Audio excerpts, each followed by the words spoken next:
नमस्कार, जय हिंद, जय भारत।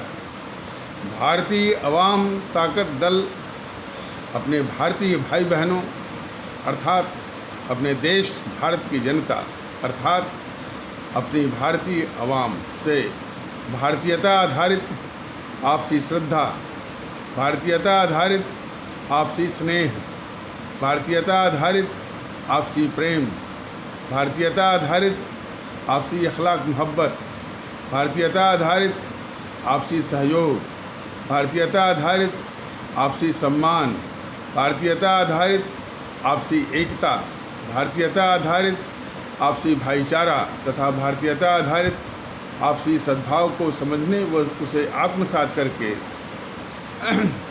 वैसा ही और उसी अनुसार आचरण एवं व्यवहार करने हेतु और इसके समस्त भारत में प्रचार प्रसार करने हेतु और इसकी अहमियत और महत्व को प्रत्येक देशवासी को समझाकर उसे अपनाते हुए वैसा ही और उसी अनुसार आचरण एवं व्यवहार करने हेतु और प्रत्येक देशवासी को अपना ही भारतीय भाई बहन मानकर, समझकर, अपनाकर उनके साथ वैसा ही और उसी अनुसार सतत, सदैव और हमेशा अदब के साथ, आदर के साथ अर्ज करता है, विनती करता है। अब जो ये भारतीय अवाम ताकत दल, जैसा कि पहले भी बताया जा चुका है कि अब ये कोरोना का मैंने थोड़ा सा, हालांकि एक और तीसरी लहर की बात बोलते हैं, वो डेल्टा प्लस कोई वेरिएंट आने की बात कही जा रही है, लेकिन जो ही कोरोना का या कोविड का थोड़ा सा इसकी वो गंभीरता या भयानकता कम होगी, हम सभी लोग अब आप लोगों की हम अपने मैंने पदाधिकारियों, कार्यकर्ताओं और तंत्र के साथ आप सभी लोगों के बीच में आएंगे। अब वो समय धीरे धीरे आ रहा है, बहुत जल्द आ गया। तो अब अभी जो है, अभी तक जो है YouTube के संदेश के माध्यम से जो पूरे देश में भारतीय एकता, भारतीय भाईचारा, भारतीय सद्भाव और भारतीयता आधारित आपसी अखलाक मोहब्बत, आपसी सहयोग, आपसी सम्मान, श्रद्धा, स्नेह, सब कुछ भारतीयता आधारित और इसके बाद देशभक्ति, राष्ट्रभक्ति, मुल्क परस्ती, अवाम परस्ती, सब कुछ जो है भारतीयता आधारित होने के लिए भारतीय अवाम ताकत दल करीब 2-2.5 साल से निरंतर इस YouTube के संदेश के माध्यम से निरंतर इस प्रयास में लगा हुआ है। और बहुत खुशी की बात है कि अब हमारी जो भारतीय अवाम भी इस बात को धीरे धीरे मानने लगी, सहमत होने लगी है। इस देश में एकता बहुत ज़रूरी है, एक दूसरे का सम्मान बहुत ज़रूरी है और जैसा कि पिछले कुछ एपिसोडों के माध्यम से यह स्पष्ट किया गया है कि हम अपने भारतीय भाई बहनों के बीच में हर वक्त जो है सम्मानजनक व्यवहार करें, सम्मानजनक शब्दों से उनको संबोधित करें और जो अपमानजनक किसी भी संबोधन से परहेज करें। ये बराबर ये बताया गया है। लेकिन इस सच्चाई को भी इनकार नहीं किया जा सकता कि अभी भी हमारे भारतीय समाज में कुछ कट्टरवादी, सामंतशाही और सम्राटवादी सोच के हैं जो कि हमारे भारतीय भाई बहनों को सम्मानजनक शब्दों से संबोधित करने को तैयार नहीं है, सम्मान देने को तैयार नहीं है। और ये कट्टरवादी, सामंतशाही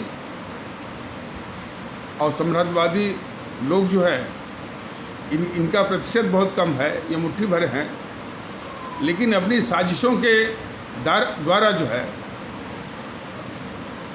हमारे भारतीय भाई बहनों के ऊपर, पूरी व्यवस्था के ऊपर, पूरे तंत्र के ऊपर, पूरे संसाधनों पर एक काबिज होना चाहते हैं। इस यथार्थ को हर एक भारतीय भाई बहन को समझना बहुत आवश्यक है। ये विभिन्न रूपों में प्रकट होते हैं और इनकी सबसे बड़ी पहचान ये होती है कि ये भारतीय समाज में यानी चाहे ऐसे चाहे वैसे नफरत और भेदभाव और भेद विभेद ये बताने की कोशिश करते हैं और अक्सर ये जो पंथ का सहारा लेते हैं, इनमें ये इनकी पहचान का हमसा ये पंथ का सहारा लेते हैं। एक और जो है वो हिंदू सनातन का नाम लेंगे, दूसरी ओर जो है इस्लाम का नाम लेंगे। जानिए कि सार्वजनिक जीवन में जो हिंदू सनातन का नाम ले या इस्लाम का नाम ले, वही जो है इस समाज का सबसे बड़ा शत्रु। देखिए, जानने की ये ज़रूरत है कि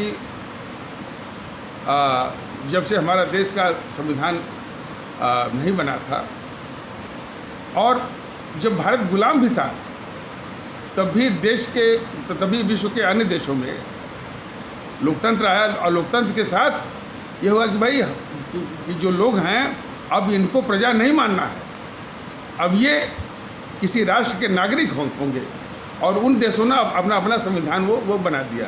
किसी का लिखित रहा, किसी का कन्वेंशन पर रहा। जैसे अमेरिका का संविधान बिल्कुल लिखित है, ब्रिटेन का संविधान लिखित वगैरह नहीं है, वो कन्वेंशन पर ही चलता है, लेकिन उसको बखूबी सब मानते हैं। तो अब वो प्रजा से निकल करके अब देश के नागरिक हो गए, संप्रभु ताकत हो गए। इसी चीज़ को, इसी यथार्थ को ढकने के लिए ये भारतीय समाज विरोधी ताकतें जो है राजनीतिक दलों के बीच में आ गई। इसमें सबसे बड़ी दुष्टता किसने की? इसी जो है ये जो GNPC है, गांधी नेहरू परिवार चंद्रा चौकड़ी, इसकी जो करतूत है, अरे जितने भी देशभक्त लोग रहे हैं, अपनी कुर्बानी दिए हैं, अपनी जान दिए हैं और फांसी के फंदे को हंसते हंसते चूम करके जो अपनी शहादतें दी हैं उनको और उनके इस बलिदान को इस GNPC ने बराबर जो है वो पृष्ठभूमि में रखने की कोशिश की, दबाने की कोशिश की, जनता में न आए और उनका महत्व सामने न आए। इसकी बहुत बड़ी साजिश की GNPC, गांधी नेहरू परिवार चंद्रा चौकड़ी। ये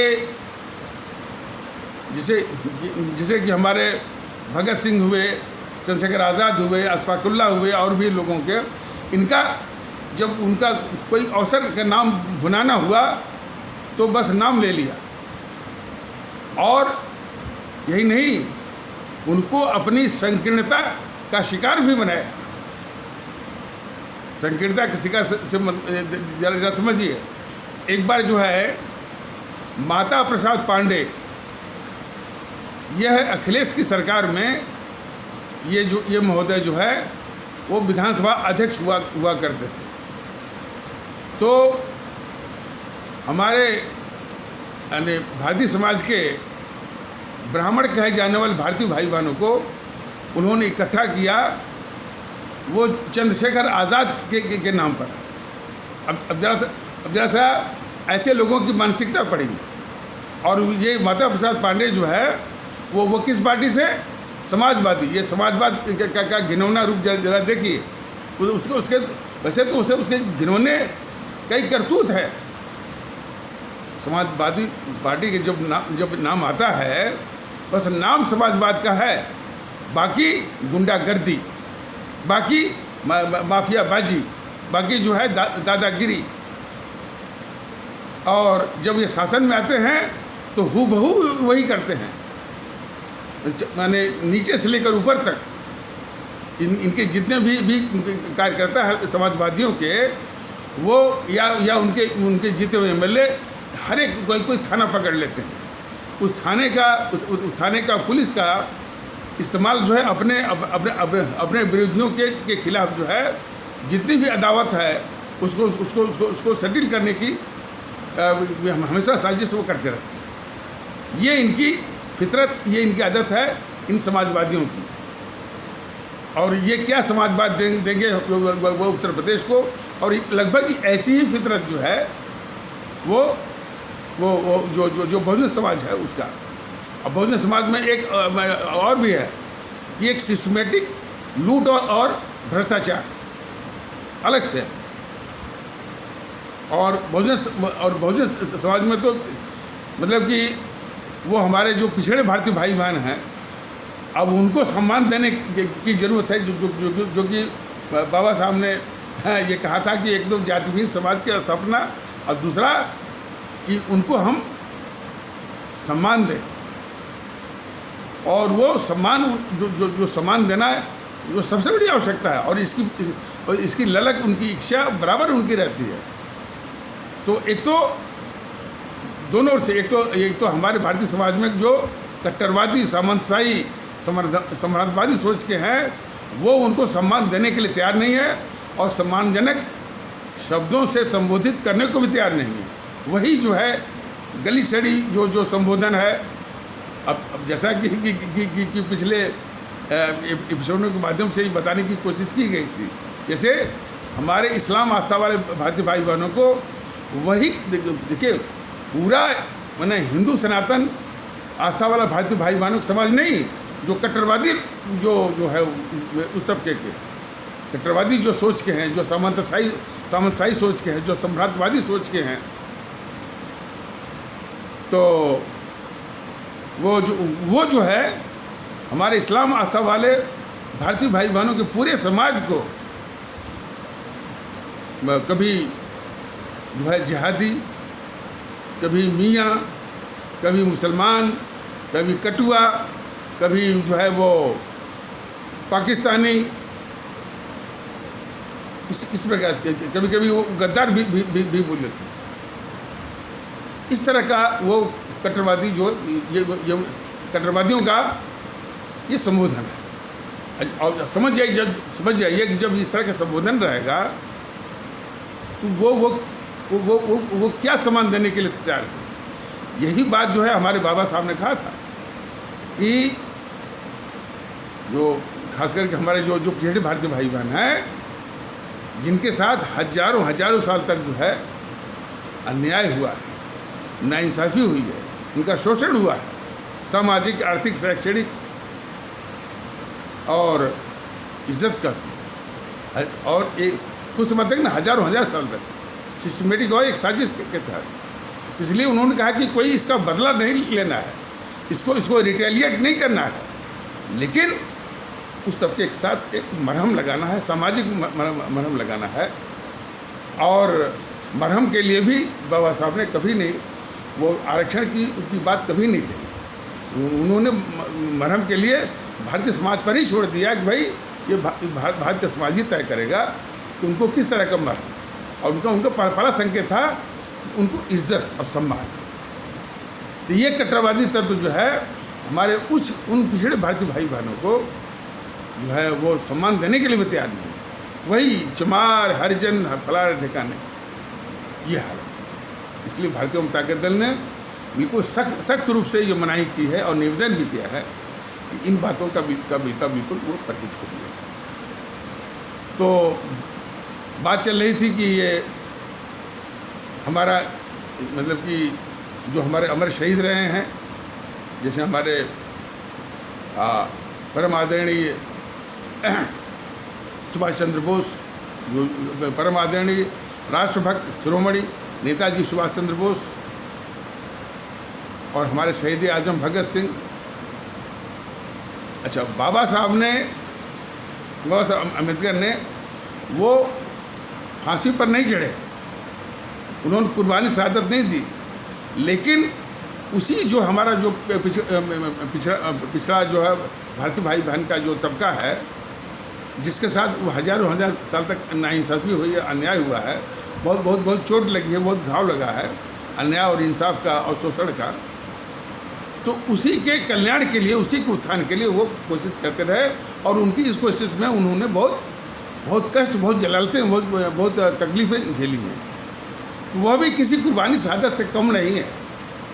और भारतीय जनता दल उनके इस कुर्बानी मैंने इस तकलीफ़ को और मैंने जो उन्होंने इसके लिए अपमान सहा, तकलीफ सही, दिक्कतें झेली,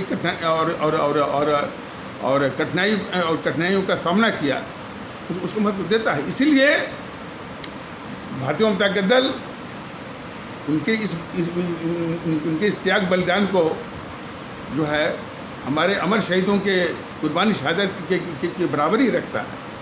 इसलिए जब भी इसका बैनर बनता है तो सर्वप्रथम हमारे परम आदरणीय राष्ट्रभक्त शिरोमणि नेताजी सुभाष चंद्र बोस, इसके बाद शहीद आजम भगत सिंह, इसके बाद तीसरे नंबर पर हमारे बाबा साहब की ही फोटो रहती है।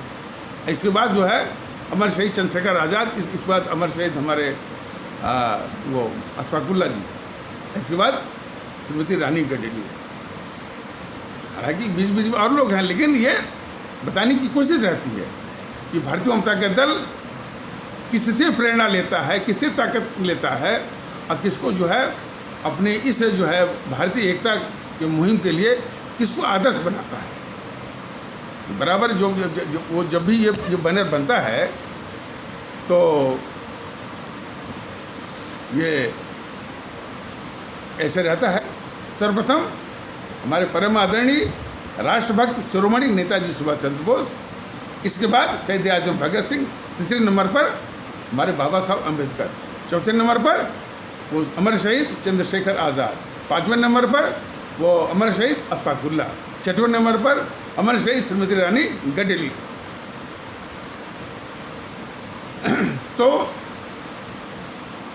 तो बाबा साहब ने एक जातभीन समाज का और सम्मान देने की बात कही, और आज भी हमारा पिछड़ा भारतीय भाई बहन और हमारा इस्लाम आस्था वाला भारतीय भाई बहनों का कुछ हिस्सा बस इसी बात का है कि हमको सम्मान दिया जाए। सम्मान बहुत जरूरी है, और समानता के आधार पर वो भी भारतीय नागरिक है, हम भी भारतीय नागरिक हैं, वो भी भारतीय हैं, हम भी भारतीय हैं।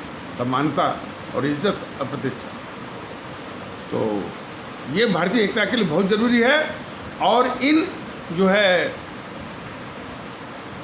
मैंने जो कट्टरवादी तत्व हैं, सामंतशाही जो सोच के हैं, सम्राटवादी सोच के हैं, वो इनको सम्मान देने के लिए तैयार नहीं, और वही जो है विभिन्न रूपों में प्रकट होते हैं। और ये जेएनपीसी में पूरा व्याप्त है, बीजेपी में पूरा व्याप्त है।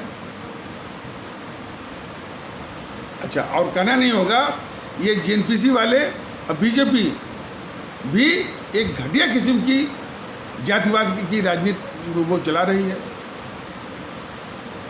वो कुछ लोगों को इसमें भरमा रही है कि वो हिंदुत्व की रक्षा कर रही है। ये सभी को समझना चाहिए कि अब ये जो है ये देश नहीं रहा, अब ये भारत राष्ट्र रहा। भारत राष्ट्र में जिसमें की ताकत जो है वो लोगों में होती है, पीपुल में होती है, और लोग उस देश के नागरिक होते हैं। इन जो है राजनीतिक दलों और राजनीतिक दलों के नेताओं ने कभी नहीं हमारे देश के लोगों को ये बताया कि आप इस देश के नागरिक हैं, और नागरिक के रूप में आपकी क्या प्रतिष्ठा है, क्या अधिकार है, क्या आपकी हैसियत है। ये बराबर इस रूप में बनाते रहे कि नहीं भाई आप इस देश के नागरिक नहीं हैं, आप जो है इस जात से संबंधित होने के कारण या इस उपजात से संबंधित होने के कारण आपकी पहचान है कि आप इसी उपजात के देश के नागरिक नहीं हैं। तो इसीलिए उसी रूप में ये भारतीय समाज को जातियों और फिर इसको उपजातियों के रूप में बांट करके ओट सत्ता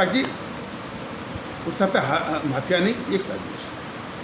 तो छोटे छोटे कुंभ उत्तर प्रदेश में क्या है कि अब जात का नाम लेना गलत है।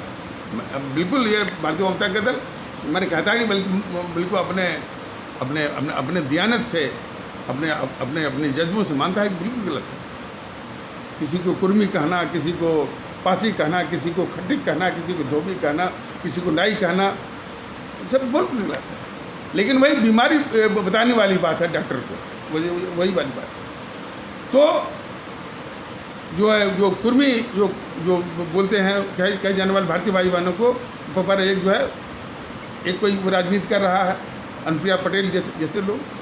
हमारे जो है निषाद कहे जाने वाले जो कहते हैं, हालांकि वो निषाद नहीं कहना चाहिए, उसको बोल करके एक संजय वो निषाद वो खड़े हो गए हैं। उसी प्रकार हमारे राजभर का नाम दे करके जो जो जो वो भारतीय भाई बहन हैं उन पर जो है तो कोई ओम प्रकाश राजभर करके खड़े हो गए हैं। तो ये सब जो है समाज के शत्रु हैं। और जब ये भारतीय एकता की अपील हो रही है और इस अपील का माने हमारे वो भारतीय भाई बहनों को वो तबके में भी जो अपने भारतीय भाई बहन हैं उसको गंभीरता से ले रहे हैं कि नहीं भाई भारतीय एकता जरूरी है, सबको एक साथ में आना जरूरी है। तब उनके पास एक ही तर्क रहता है कि भाई इस यूट्यूब वाले सर का जो है वो यूट्यूब मत देखो, ये भड़का रहे हैं। बताइए, भारतीय जनता दल सबको एक करना चाहता है, सबको इज्जत देना चाहता है, सबको सम्मान देना चाहता है। तो इनका ये सब ये रहता है भड़का रहे हैं। और भड़काना तो वो है कि उनको भड़का करके समाज से पृथक कर देना और उसी पर वो जो है एक घिनौनी और संकीर्णता आधारित वो वोट सत्ता हथियाने की जो साजिश कर रहे हैं वो भड़काना है। तो इस संबंध में जो है जो जेएनपीसी ने घटिया किस्म की जातिवाद भी चलाई है।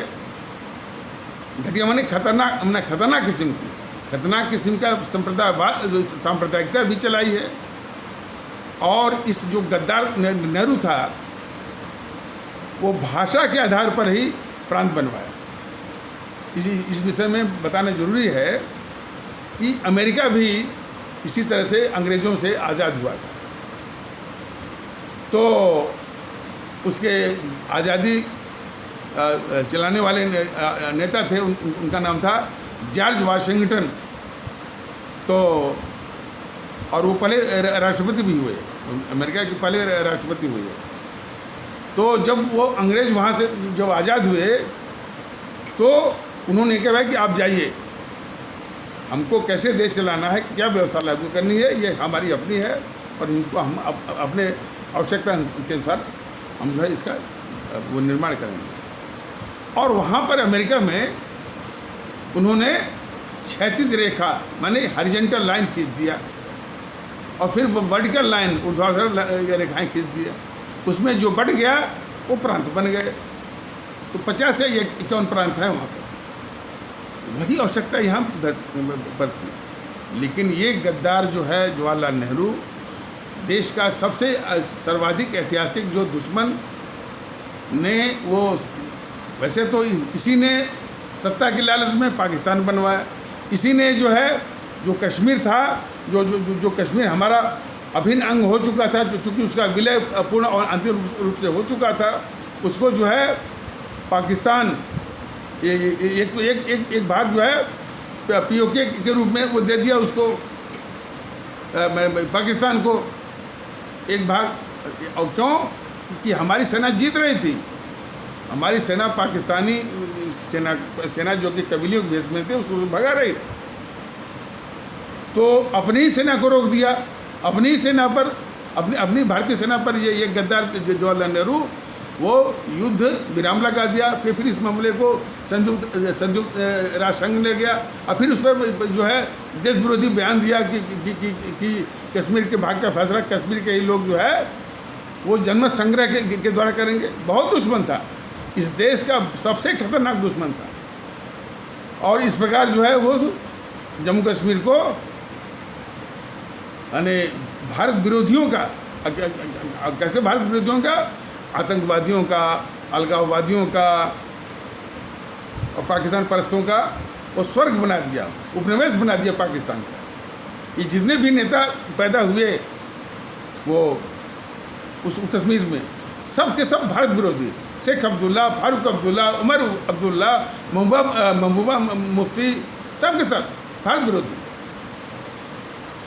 ऐसा वातावरण वो पैदा करके गया जवाहरलाल नेहरू।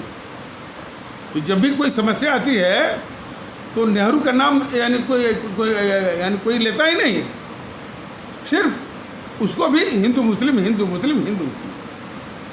तो ये सब इतने मैंने देश के गद्दार हैं कि उस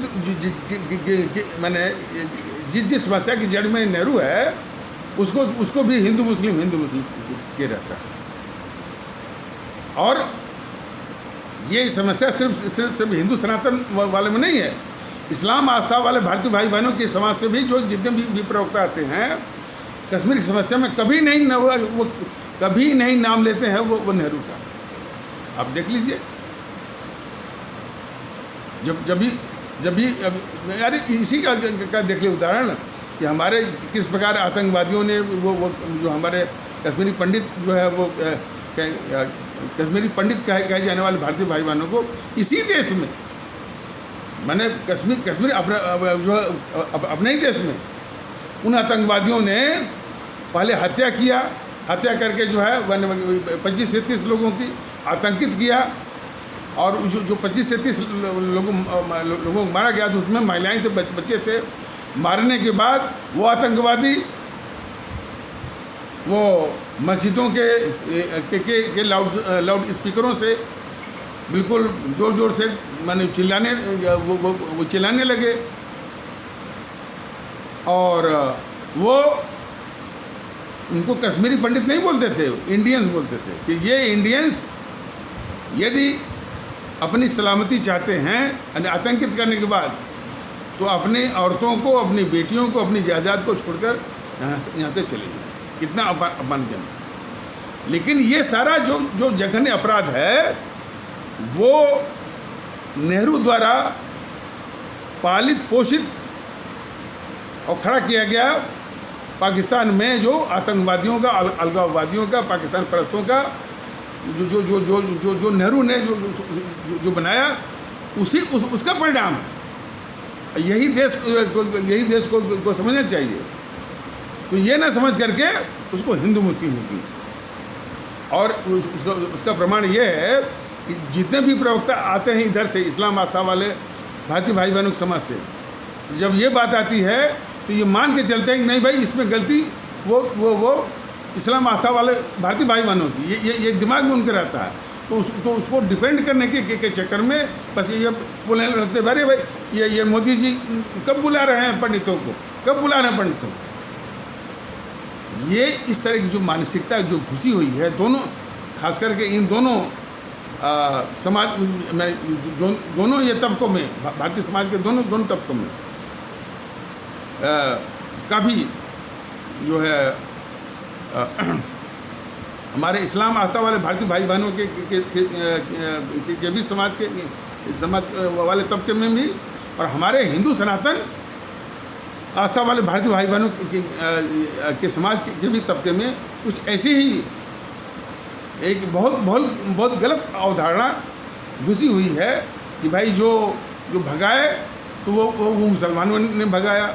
ये मानते हैं कि भाई हाँ भाई मुसलमानों ने भगाया, जबकि उसकी जड़ में है जो वो गद्दार नेहरू।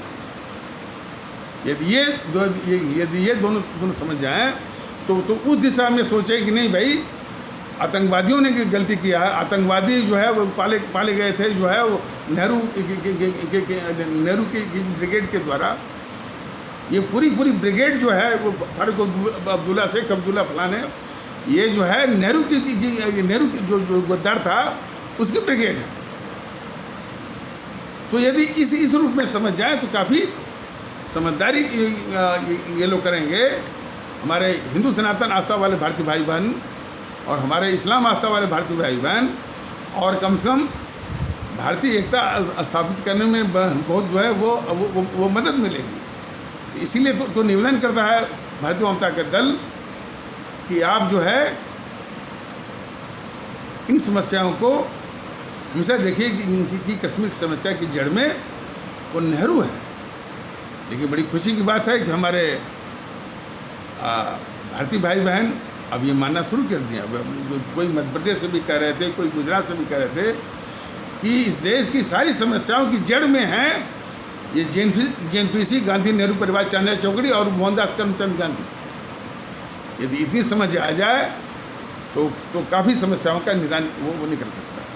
लेकिन सिर्फ समझ आने से ही काम नहीं चलेगा।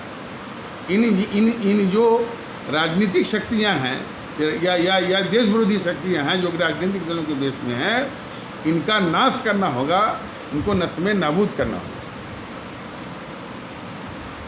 तो बात वहीं से चली थी कि अब हमारे देश के लोग कोई प्रजा नहीं है, अब ये इस देश के नागरिक हैं और अंतिम शक्ति जो है देश के नागरिकों में होती है, वो संविधान के अनुसार। लेकिन ये जो राजनीतिक शक्तियां हैं, ये संविधान लागू होने के पहले फिर वही जो प्रजा के रूप में अलग अलग जातियों वाला, अलग अलग संप्रदायों वाला वही हथकंडा जो है वो अपनाए चले जा रहे हैं। और दुर्भाग्य से हमारी जो भारतीय आवाम है, उनके उस हथकंडे का शिकार बनने के लिए तैयार अब तक थी। और लेकिन भारतीय जनता दल कह रहा है कि अब आप उनका शिकार मत बनिए। यह स्पष्ट आपको संकेत देने का वक्त आ गया है कि भाई जितने भी ये भारतीय जनता पार्टी, जीएनपीसी, गांधी नेहरू परिवार चौकड़ी और वाम दल, ये Samajwadi party, Bahujan Samaj party, TMC और उद्धव ठाकरे की शिवसेना, टीडीपी, डीएमके, अकाली, जो कि भारतीय समाज में वो इसी जो गली सड़ी जो प्रथा है, जातिवाद की, संप्रदायवाद की, भाषावाद, प्रांतवाद, इसी आधार पर वो हथकंडा बना करके वो शिकार बनाते हैं हमारे भारतीय भाई बहन। तो यह स्पष्ट संकेत तभी जाएगा जब आप उनको मतपेटी पर, ईवीएम मशीन पर, बूथ पर, बैलेट बॉक्स पर आप उनको शून्य करेंगे, नष्ट में नहीं। तो इस संबंध में बताना जरूरी है कि शुरुआती दौर में मैंने जब इलेक्शन कब से शुरू हुआ, 1952 से ही जीएनपीसी ने उन क्षेत्रों में जहाँ पर जात के आधार पर जिनका बाहुल्य था उनको टिकट देना शुरू किया। जैसे मान लीजिए ब्राह्मण कहे जाने वाले, हमारे भारतीय समाज के ब्राह्मण कहे जाने वाले भारतीय भाई बहनों का जहाँ बाहुल्य है, जहाँ मेजॉरिटी है, वहाँ पर ब्राह्मणों को टिकट दिया। हमारे इस्लाम आस्था वाले भारतीय भाई बहनों की जो समाज है, जिनको ये सब मुसलमान कहते हैं, तो वहाँ पर मैंने मुस्लिम कैंडिडेट दे दिया। फिर जो और भी जो जातियों के आधार पर जिनका बाहुल्य था उसको टिकट दे दिया। तो बहुत खतरनाक किस्म का जातिवाद इस जीएनपीसी ने शुरू किया और सांप्रदायिकता भी शुरू की। और वहीं से जो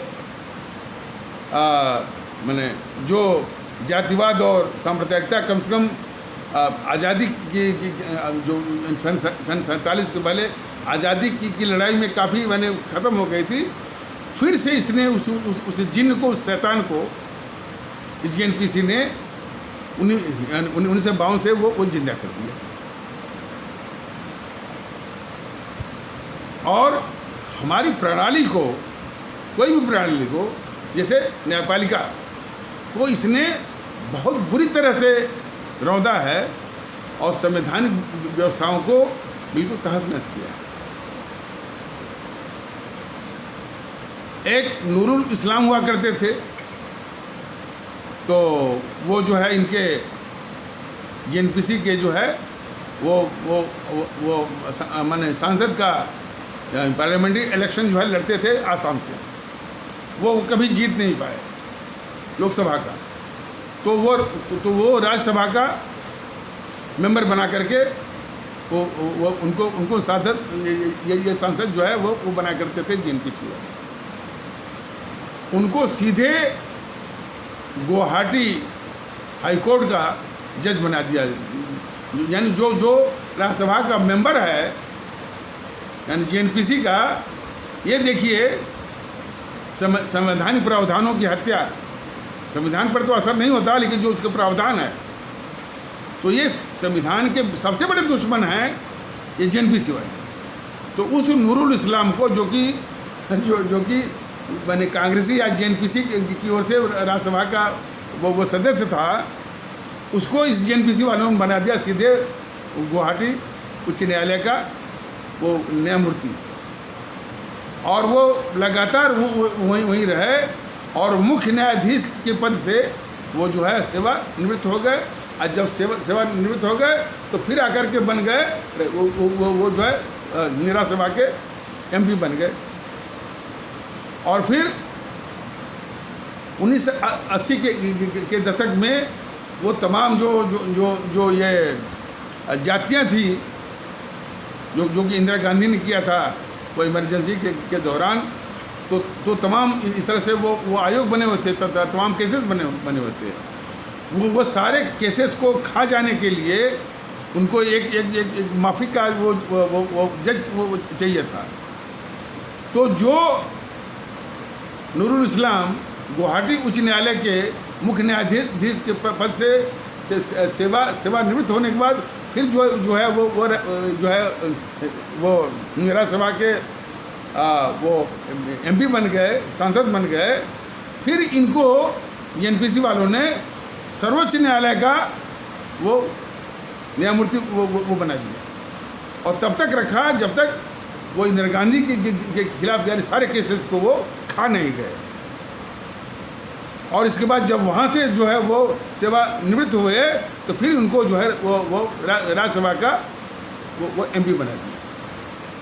तो इस तरह से राज्यसभा का एमपी, फिर न्यायपालिका में जज, और फिर न्यायपालिका से वो सेवानिवृत्त हुआ तो फिर वो सुप्रीम कोर्ट में जज। इस तरह का घालमेल करके संवैधानिक प्रावधान की हत्या करने वाला इससे बड़ा अपराधी जो है जेएनपीसी से बड़ा अपराधी कोई नहीं। ये तो एक नमूना है हर संवैधानिक जो है व्यवस्थाओं की, ये हत्यारणी है जेएनपीसी। अब इमरजेंसी जो 25 जून को इसने जो लगाया था 1975 को या 26 जून को शायद, हाँ, ये जेएनपीसी, ये बीजेपी वाले बहुत कहते हैं इमरजेंसी बने, लेकिन इमरजेंसी किस तरह से उसने लगाई वो भी संवैधानिक, वो जो गद्दार थी इंदिरा गांधी, वो भी संवैधानिक जो है या प्रावधानों की एक हत्या थी। और किन परिस्थितियों का वो परिणाम था, वो जो चुनाव में धांधली की थी सन 1971 के चुनाव में जो गद्दार इंदिरा ने चुनाव धांधली की थी, और जितने भी सरकारी संसाधन थे, और उसमें वो डिस्ट्रिक्ट मजिस्ट्रेट रायबरेली का वो यशपाल कपूर था, उसने सीधे जो है पूरी धांधली किया था उसी इंदिरा गांधी के इशारे पर। और वही केस जो है इलाहाबाद हाई कोर्ट में वो चैलेंज हो गया। संजोग से सिंगल जज बेंच है ना, डबल जज बेंच नहीं थे, सिंगल जज जगमोहन लाल सिन्हा की वो बेंच थी, और करीब 2.5-3 साल वो केस चला। काफ़ी लोगों की कोई ये उम्मीद थी कि अरे अकेला जज है वो भी हाई कोर्ट का, और इंदिरा गांधी जो है बहुत तपी हुई थी कि उसकी हिम्मत पड़ेगी कि वो इंदिरा गांधी के खिलाफ फैसला दे दे। अब समाचार ये भी आया था कि वो ये इन जेएनपीसी वालों ने बड़ी बड़ी धमकी भी दी थी उनको। जगमोहन लाल जो न्यायमूर्ति जगमोहन लाल सिन्हा थे, उनको बड़ी धमकी थी। शायद किसी ने बोला था कि यदि वो इंदिरा गांधी पक्ष में फैसला नहीं दोगे तो आपकी पत्नी जो है वो करवा चौथ नहीं कर पाएंगी। तो उन्होंने मुस्कुराते हुए जवाब भी दिया था कि संजोग से हमारी पत्नी का जो है वो यानी 2 साल पहले ही वो निधन हो चुका है। तो जवाब उनको मिल गया था। तो जब जवाब मिल गया तो उनको पता भी चल गया था। तो इतने घिनौने किस्म के हैं ये जेएनपीसी वाले, देश के दुश्मन भी, देश के लुटेरे भी हैं, और सारी संस्थाओं के ये हत्यारे हैं। तो वो जगमोहन सिन्हा ने वो यानी जो चुनाव में धांधली जो की गई थी उसके आधार पर जो ये जीती थी इंदिरा गांधी रायबरेली से, उस चुनाव को वो रद्द कर दिया और आदेश भी दिया कि Indira Gandhi she is no more PM. अब वो प्रधानमंत्री नहीं है, जो चुनाव ही हार गया। तो अब उसकी समझ में नहीं आ रहा था कि क्या करें, इसे हाईकोर्ट के इस आदेश को वो क्या करें। उसमें कानून मंत्री था वो सिद्धार्थ शंकर राय, उसने तिकड़म किया। एक तो तिकड़म था वो जो कम्युनिस्ट वाला था जज वी आर कृष्णा अय्यर, तो वही वैकेशन जज था मेरे छुट्टियों में। तो उससे सबसे पहले वो सुप्रीम कोर्ट में बैठा था, जो कि वैकेशन जज था, उसने इस इलाहाबाद हाई कोर्ट पर स्टे लगा दिया। और फिर अब ये षड्यंत्र शुरू हो गया। इसको मालूम था सिद्धार्थ शंकर राय को और इंदिरा गांधी को कि यदि ये केस सर्वोच्च न्यायालय में गया तो सर्वोच्च न्यायालय भी जो है वो माने उसके पक्ष में नहीं आएगा। तो भारत के मुख्य न्यायाधीश अक्सर वो वरीयता से ही बनते हैं, जो सीनियर मोस्ट होता है वो वही बनता जाता है। भारत के सर्वोच्च न्यायालय के इतिहास में पहली बार ये गद्दार इंदिरा ने 3 वरिष्ठ जो है तीन वरिष्ठ सर्वोच्च न्यायालय के न्यायमूर्ति को की वरीयता का उल्लंघन करके चौथे नंबर पर वरीयता क्रम में सीनियरिटी में जो चौथे नंबर पर थे एन राय, अजित नाथ राय, उनको भारत का मुख्य न्यायाधीश बनाया। और 3 जो वो हमारे वो न्यायमूर्ति थे जो कि उससे सीनियर थे, वो के सेंगड़े, जेम्स शेलट और एन ग्रोवर, इनकी वरीयता का उल्लंघन करके चौथे को बनाया। ये माने भारतीय सर्वोच्च न्यायालय के इतिहास में पहली बार इसने उल्लंघन कर दिया। तो संवैधानिक प्रावधानों का हमेशा ये उल्लंघन सब करते रहे। और शायद वो जब ये मामला उठा तो बड़ी बेहयाई से लोकसभा में जवाब भी दिया कि भाई ये हमको देखना है कि यानी कि किसको चीफ जस्टिस ऑफ इंडिया बनाना है कि किसको नहीं। जो ये और ओपनली बोले थे कि जो हमारे विचारधाराओं के अनुरूप होगा वही जो है वो चीफ जस्टिस ऑफ इंडिया बनेगा, ये भी है। और तो वो तीनों जो जस्टिस है जिनके वरीयता का उल्लंघन करके चौथे को चीफ जस्टिस ऑफ इंडिया बनाया इस गद्दार इंदिरा गांधी ने, तो वो तीनों इस्तीफा देते, रिजाइन करते।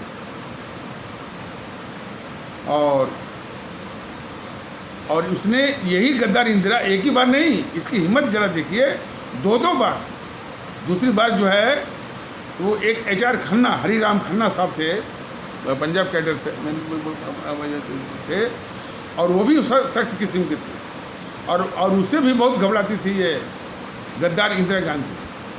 तो उनकी भी वरीयता का उल्लंघन करके उनके बाद जिनकी सीनियरिटी आती थी, मतलब जो कि उनसे जूनियर थे, मिर्ज़ा हमीदुल्ला बेग को इसने भारत का वो मुख्य न्यायाधीश बनाया। और देखिए ये रंजन गोगोई पर जो राज्यसभा का MP बने, इस पर तमाम सब हो हल्ला कर रहे थे।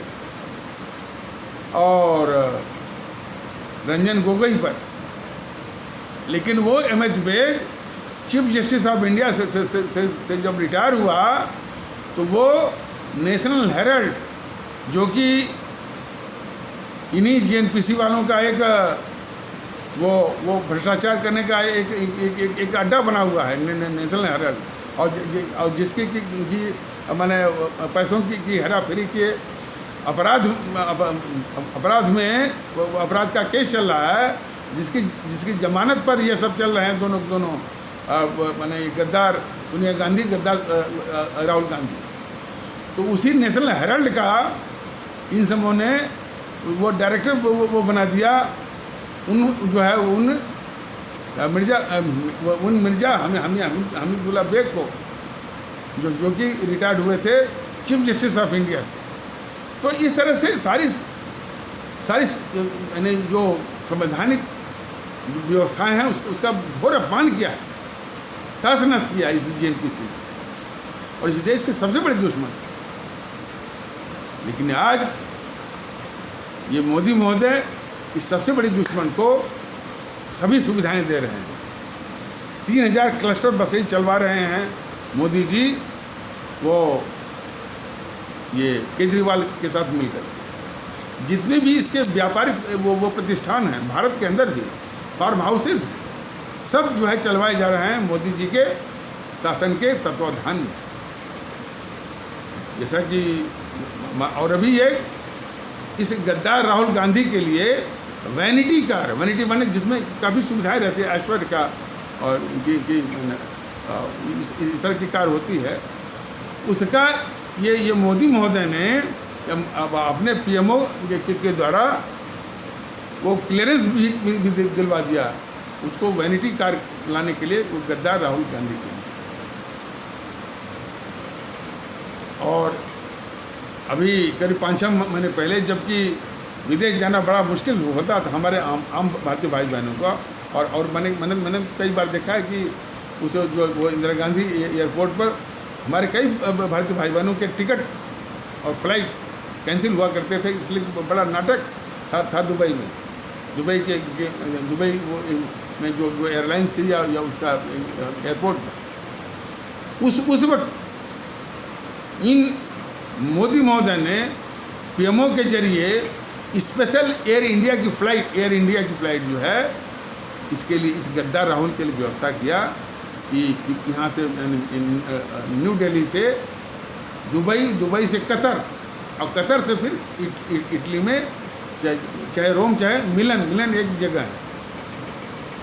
सवाल इस बात का है कि ये मोदी महोदय राष्ट्रवाद का नाम लेकर के हमारी भोली भाली जनता से वो वोट लेके आए और देश के गद्दारों को, देश के दुश्मनों को ये सारी सुविधाएं दे रहे हैं और हमारी आम जनता को बिल्कुल इन्हीं देश के गद्दारों के हवाले ये छोड़ देते हैं।